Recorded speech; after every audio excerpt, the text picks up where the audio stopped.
Some of you may be wondering why it's been so long since my last review. Well, I'm going to blame that on quite a few things. I've started attending college recently, and I've run out of a lot of time to work on these. On top of that, my dorm is next to no space for live-action recording. However, I will say it looks pretty awesome right now. So, in order to get back into making more reviews, my next review will be done without the live-action component, but you can still hear my terrible voice. Anyway, enough excuses of why I'm too lazy to do reviews, and let's get back to talking about Twilight. Wait, it's not called Twilight? What's it called? Rosario and Vampire?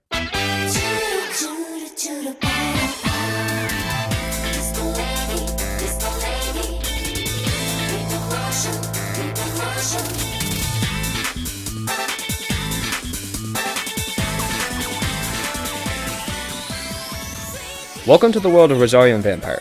Airing in 2008, this anime adaptation of the manga was received with mixed opinions, but was successful enough to achieve 2 seasons. So, what's the show all about?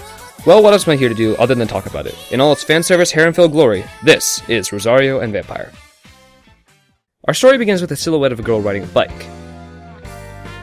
And in less than 15 seconds, we're looking at her skirt. That's right, folks. We've got an ecchi.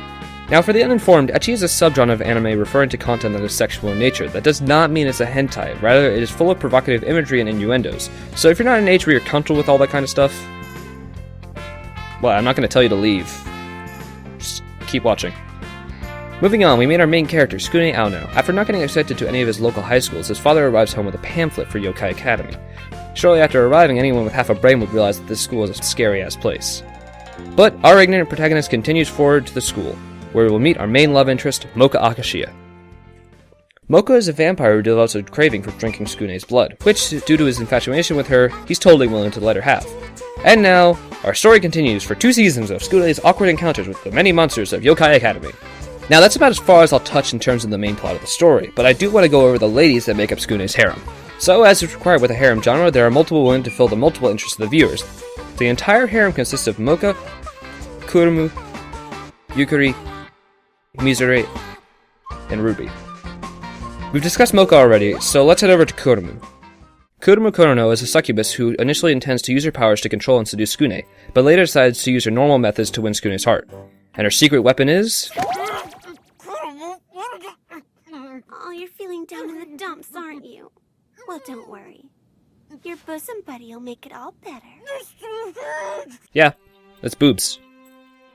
What else is it gonna be? Up next, we have Yukari Sendo.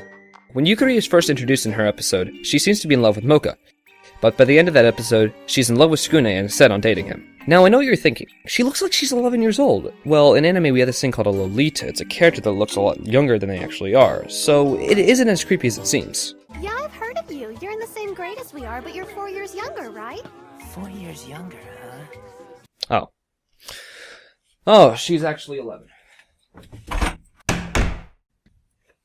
Okay, who do we have here? Mizure Shirayuki. She's a snow one and is a shy stalker character. Throughout most of the show, she can be found hiding in the most random places, and fell in love with Tsukune through his writings in the school newspaper. And for me, I found her to be the best character. Normally for me, my favorite female characters in anime are shy, yet able to stand their ground, have short hair, and isn't the main love interest for the protagonist. Mizure fits all these requirements.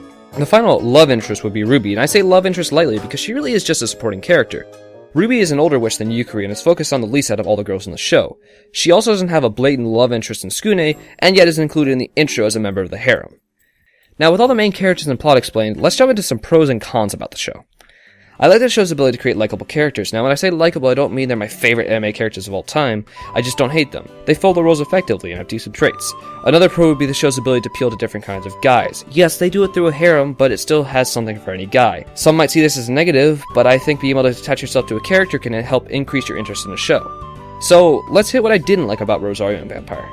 Starting off, Rosario and Vampire's first few episodes were very formulaic. Really, almost all the episodes of the first season can be explained in the same way.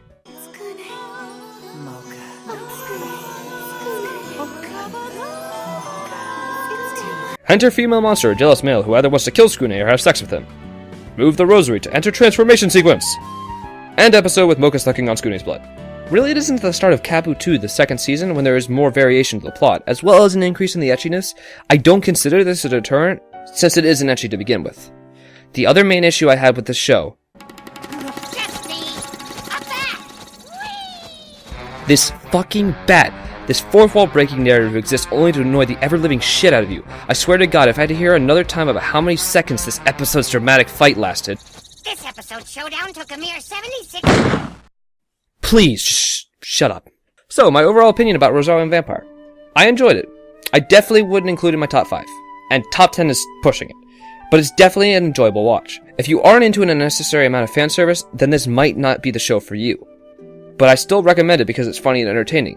Rosario Vampire receives a final score of 7.5 out of 10. While it had strong points with a comedy and interesting setting, the show is pulled down by a couple of character design choices and a little more fan service than I tend to enjoy. However, I will recommend Rosario Vampire to any anime fan wanting an enjoyable 26-episode story. Well, once again, my name is TheInternetDave. I hope you enjoyed this review, and I'll see you all next time. This episode's fight was over in a mere 57 seconds! Oh, just piss off already!